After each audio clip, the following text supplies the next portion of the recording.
Welcome to Jewish Spirituality.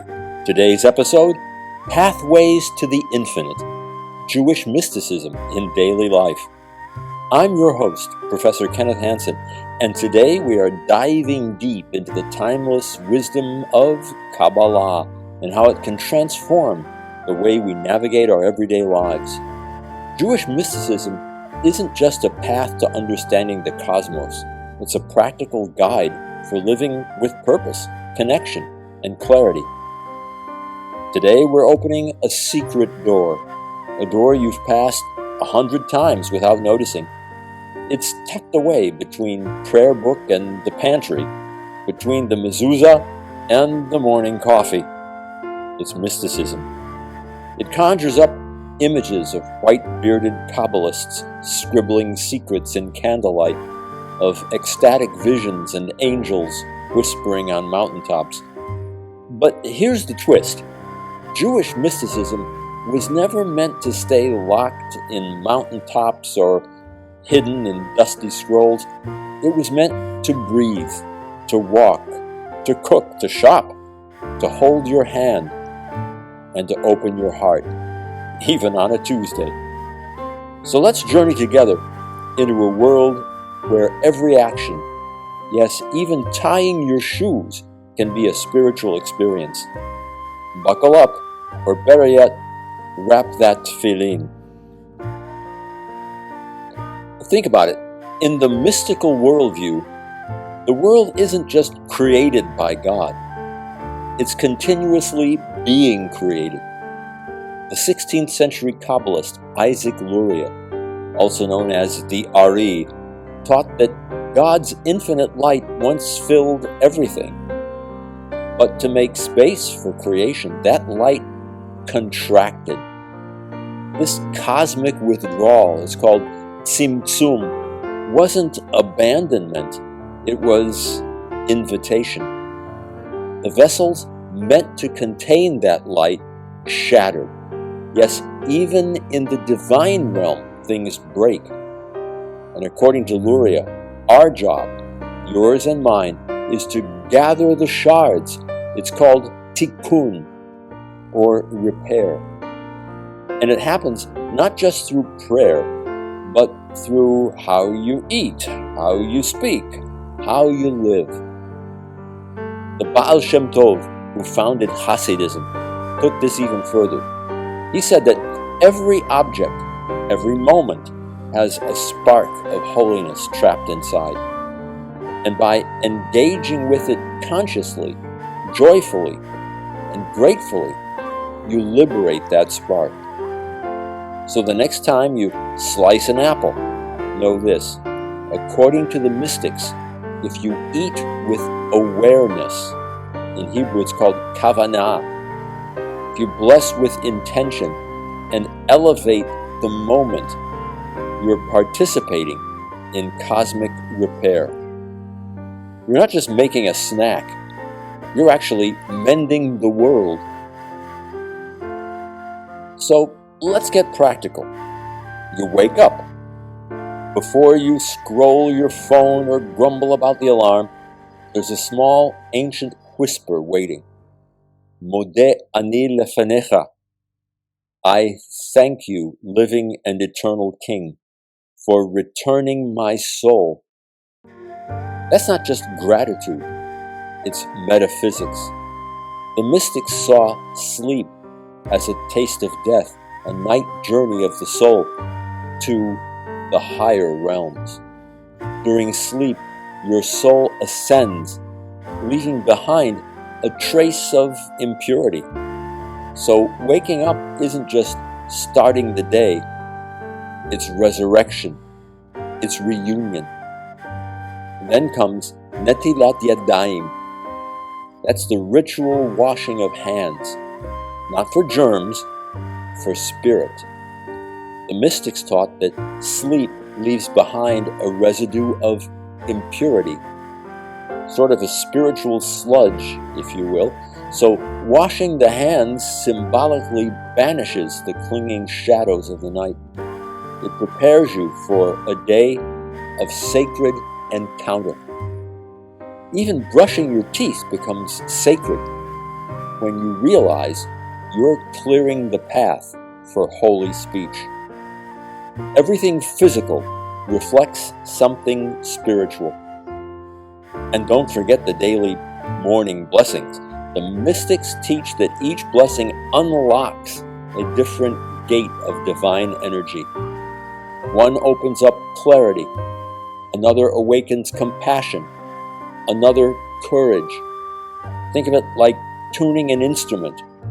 Your soul is the instrument, and the blessings are your tuning fork.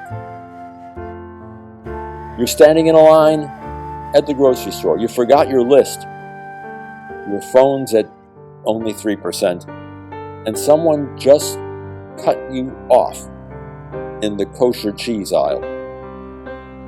The Baal Shem Tov taught that everything you see is tailored for your soul.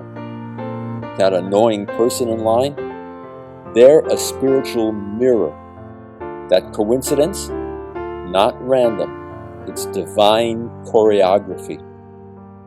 The mystical lens transforms daily frustrations into opportunities. Anger becomes a test of compassion. Waiting becomes a practice of presence. That apple you pick up, it may contain a spark of divine light waiting for your blessing.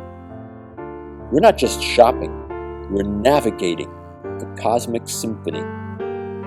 And when you get home, paying attention to how you unpack your groceries, how you prepare your food, how you share it, all of that becomes sacred action. It's not about escaping the world. It's about redeeming it from the inside out. Jewish mysticism reveres speech. After all, the world was spoken into being.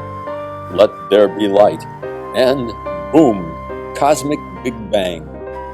You see, your words are not mere vibrations in air. They're vessels. Each utterance is a creation. It's a pulse of energy with lasting consequences. Ever noticed how some words feel like a slap or a balm? In daily life, this means gossip isn't just impolite, it's spiritually dangerous. And a compliment? That's alchemy.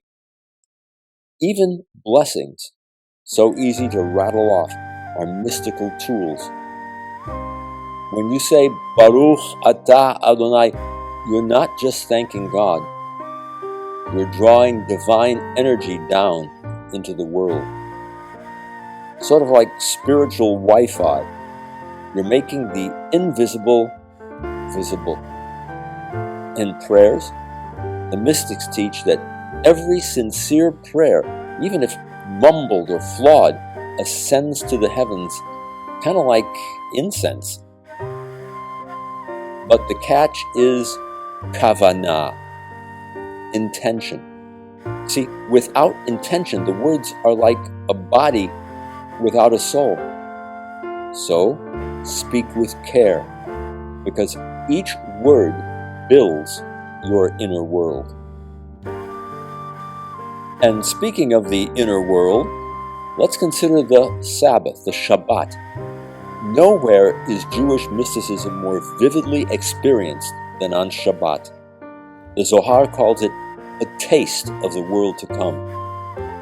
During the week, we toil in the realm of separation, fragmentation, deadlines, traffic. But when Shabbat enters, a hidden light floods the world. The mystics believe that on Friday night, an extra soul enters the body, a deeper self attuned to the infinite. What about the candles? See, they're not just ambiance. They're echoes of the primordial light of creation. And the wine? Well, that's joy distilled into liquid form, sanctifying not just the drink, but time itself. And when you bless your children, That's not just parental pride. No, it's invoking ancient energies, channeling divine abundance through your love. Shabbat is a weekly rehearsal for eternity. The meals are sacred feasts, the songs are wings of angels, and the rest itself becomes a ladder of sorts to higher realms. And let's not forget the kitchen. In Jewish homes, kitchens are often altars of mysticism. Food, after all, is divine energy wrapped in edible form. The mystics saw cooking as a kind of sacred transformation. Think about it. Raw ingredients become nourishment, just as raw moments become sacred when handled with love. Have you ever made challah on a Friday? As you knead, you imprint the dough with your intentions, with your hopes. When you separate a piece, hafrashat challah, you're reenacting temple offerings. Yep, even in Brooklyn or Buenos Aires. And even the act of setting the table has mystical potential, creating beauty, order, symmetry. These are all reflections of divine harmony. And when you sit down to eat, the blessing isn't a pre-meal formality.